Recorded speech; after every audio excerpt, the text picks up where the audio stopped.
शिक्षा का जो चेहरा है आपने दिखाया, आपने बेरोजगारी के सवाल को भी बहुत हमदर्दी से देखा।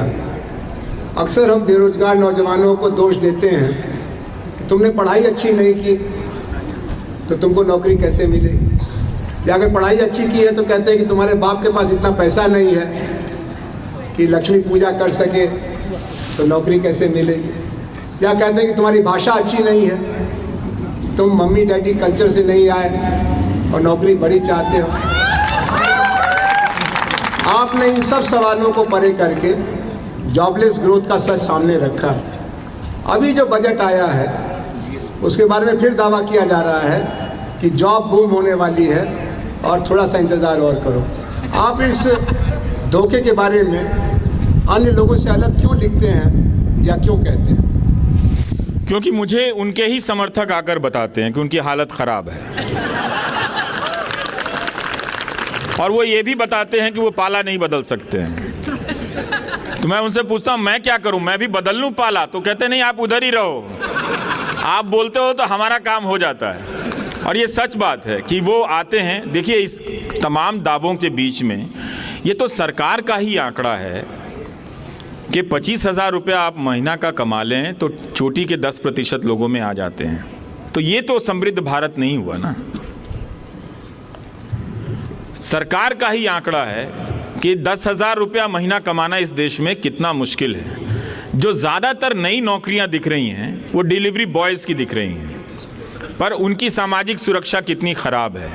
आप उनको देखिए कि वो कम पैसे में दिन रात, उस वक्त में जब सड़क पर बाइक चलाने के लिए जगह नहीं है, उसी जैम के भीतर में उनके लिए एक रोज़गार आया है जो डिलीवरी कर रहे हैं, घरों में भाग रहे हैं, हाँफ रहे हैं, लेकिन महीने का 10,000 या 20,000 रुपया भी नहीं कमा पा रहे हैं। तो ये जॉब क्रिएट किया है इन्होंने इनकी आर्थिक नीतियों में।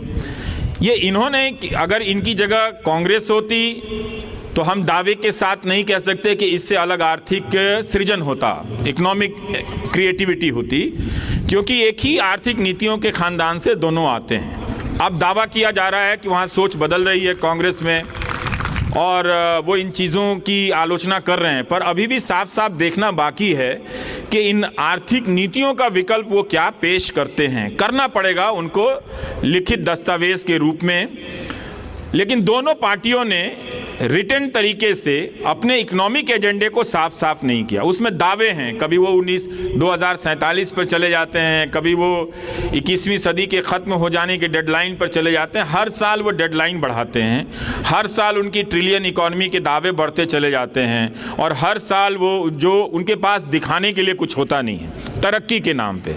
तो यही दिखाते हैं कि $1 बिलियन का निवेश आया, पर ये नहीं बता पाते कि अदानी की कंपनी में जो निवेश आया वो मॉरिशस से कैसे आ गया, आया कि नहीं आया। तो जो आर्थिक नीतियां हैं वो ज़रूर कुछ घरानों के लिए समृद्धि देने वाली हैं, पहले से भी चली आ रही हैं। हमको उन नीतियों की निरंतरता को तोड़ने की ज़रूरत है, क्योंकि उन नीतियों को बहुत साल दे दिए गए। हर दौर की सरकार में, कांग्रेस की सरकार में भी और बीजेपी की भी सरकार में करीब करीब 20-20 साल दे दिए गए। अगर आप वाजपेयी सरकार का भी मिला लें, मोदी सरकार का भी मिला लें, तो दोनों तरफ 15 से 20 साल का मिला के कोई 90 से लेकर अब तक कोई 30 साल से ज़्यादा का वक्त दे दिया गया।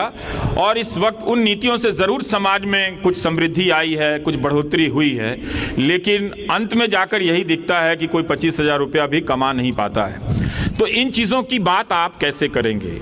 अब मुश्किल ये है कि इन चीज़ों की बात करना भी सरकार के खिलाफ बात करना हो गया है। कोई भी बात आप करें तो उसकी डिज़ाइन ऐसे की जाती है कि आप सरकार के खिलाफ बात कर रहे हैं, लेकिन ये तो जनता के हक की बात है कि आखिर कब तक लोग 10,000 या 15,000 की नौकरी करने के योग्य होंगे। 2021 या 22 में तो ये डेटा है कि 12,000 से ज़्यादा बिजनेसमैन ने सुसाइड किया है। अदानी राष्ट्रवाद, एक नया राष्ट्रवाद आया है, अदानी नेशनलिज्म। हमसे पहले कहा गया कि आपको इंडिया को डिफेंड करना है, तो चलो भाई इंडिया को डिफेंड करते हैं, चाहे जिसी भी वजह से करते हो। अब कहा जा रहा है कि इंडिया को डिफेंड करना है तो पहले अदानी को डिफेंड करना पड़ेगा। तो वो सारे न्यूज़ चैनल कह रहे हैं कि भारत पर हमला हो गया है।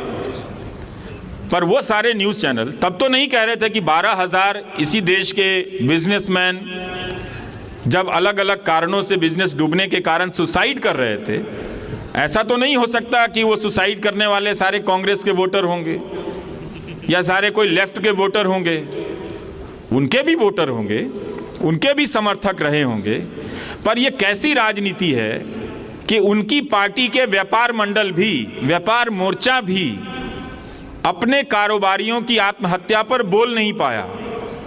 आप सोचिए, आप तो फिर भी बोल रहे हैं, लेकिन उनके समर्थक होने की कीमत कितनी बड़ी है कि उनकी बिरादरी के लोग सुसाइड कर रहे हैं। और कोई भी इस देश में बिजनेसमैन या बिजनेस का कोई भी संगठन ये बात कहने की हिम्मत नहीं रखता है कि इतने सारे व्यापारी, अगर आपकी नीतियां हैं 20 लाख करोड़ के लोन का ऐलान किया गया था कोरोना के समय, वो लोन किसको गया, कहां गया, कैसे बटा कि ये 12,000 लोगों को सुसाइड करनी पड़ी। तो आप अपनी बिरादरी के, अपने संगठन के सदस्यों के प्रति भी ईमानदार नहीं हो पाते हैं, उनके मरने पर भी आवाज़ नहीं उठा पाते हैं। तो ऐसा लोकतंत्र तो क्यों चाहिए? और इस लोकतंत्र का क्या करना है फिर? ये लोकतंत्र नहीं है ना कि आप उनके सपोर्टर हैं, उनके लिए चंदा जुटाते हैं, मगर आपका साथी उसको लोन नहीं मिला और वो सुसाइड करता, आप बोल नहीं पाते हैं। और फिर आपको अदानी के लिए झंडा लेकर निकलना पड़ता है, जो अदानी और जिनका जो साम्राज्य है एक दिन आपके ही बिजनेस को निगलने वाला है। और जो भी नेशनलिज्म का रूप होगा, कम से कम किसी भी नेशनलिज्म की परिभाषा में ये फिट नहीं बैठता है कि आप गौतम अदानी को डिफेंड करने जाएं। किसी भी नेशनलिज्म की परिभाषा में नहीं फिट बैठता है। आप नेशनलिज्म की परिभाषा से, उससे प्रेरित होकर उद्योग धंधे स्थापित कर सकते हैं। इतिहास में लोगों ने किया है, नए नए ब्रांड बनाए हैं और वो सारे ब्रांड देश और देश के राष्ट्रवाद की पहचान भी बने हैं। लेकिन गौतम अदानी कहीं से भी इस देश की पहचान नहीं है। एक छोटी सी रिपोर्ट से आप देखिए उनका साम्राज्य ढह गया, एक छोटी सी रिपोर्ट से ना। वरना तो भारत में अगर कोई पत्रकार लिख दे तो मानहानि कर देते थे। मैं तो सोच रहा था कि अदानी मानहानि एंटरप्राइजेस कंपनी का नाम बनाएंगे ये अलग। अब अगर इन्हें अगर मानहानि करनी होगी तो एक कंपनी बनानी होगी, एक सीईओ, मानहानि सीईओ डिफेमेशन रखना होगा, जो तमाम तरह के पत्रकारों को मानहानि के दायरे में लाता रहेगा, केस करता रहेगा। तो हम सबको इन सब आर्थिक असमानताओं को और ज्ञान की असमानता को मुझे लगता है कि सबसे ऊपर रखने की ज़रूरत है। उसके बाद आर्थिक असमानता है और उसके साथ साथ सामाजिक असमानता भी है, वो उस आर्थिक असमानता के दायरे में है। लेकिन ज्ञान की असमानता के मारे तो हमारे वही लोग ज़्यादा हैं जो सामाजिक असमानता का दंश झेल रहे हैं। तो इन तीनों असमानताओं की पहचान करें और कोई रास्ता निकालें।